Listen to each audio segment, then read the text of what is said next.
Tired of dealing with annoying flies, fruit flies, and gnats in your home?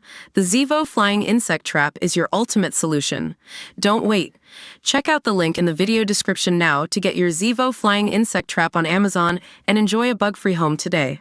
Taking weight loss drugs like Ozempic alongside antidepressants may raise the risk of suicide, a major study suggests. Researchers in New York, Switzerland, and Italy combed through a World Health Organization database for reports of suicidal thoughts among people taking the drugs in more than 140 countries. The team then narrowed their search to reports of suicidal thoughts or attempts from patients taking both an antidepressant and either semaglutide or liraglutide, the active ingredients in Ozempic and Victoza, respectively.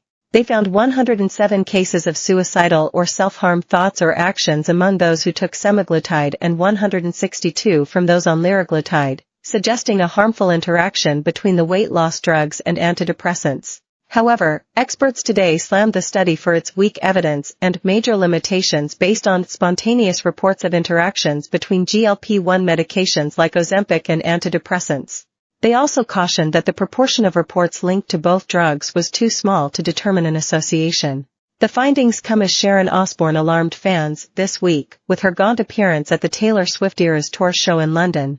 Osbourne has also admitted she lost too much weight with Ozempic. The researchers conducted the study using VGIBase, a database of adverse drug and vaccine reports from the WHO's Program for International Drug Monitoring.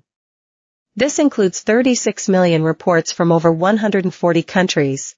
The team collected reports related to suicide and self-harm in those also taking semaglutide or liraglutide between November 2000 and August 2023. All patients filing reports were also taking antidepressants. The study, published in the journal JAMA Network Open, found 107 reports from patients taking semaglutide between 2011 and 2023 and 162 reports from patients taking liraglutide between 2000 and 2023. About one-third of patients using both drugs did so with off-label use, meaning they did not have a prescription. Additionally, 1 in 4 took them for weight management, and another 1 in 4 did so for diabetes management. Of those reporting suicidal effects from semaglutide, 88% had suicidal ideation, 6.5% tried to overdose, and 6.5% attempted suicide. In the liraglutide group, 72% thought about suicide, 12% completed suicide, and 10% attempted suicide. For both the semaglutide and liraglutide groups, suicidal ideation stopped after discontinuing the drug 62% of the time. Considering the risk of suicidal ideation in people taking semaglutide off-label, authorities should consider issuing a warning to inform about this risk, the team wrote. However, they noted that the results of this study should be interpreted in light of several limitations.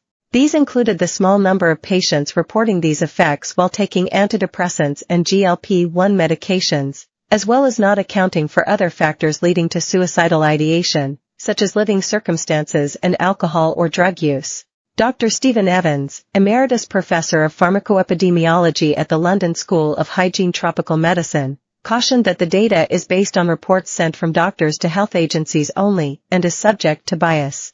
In my view, this is not a significant or noteworthy paper, and it has major limitations, he said. The evidence is extremely weak for a genuine effect in this instance.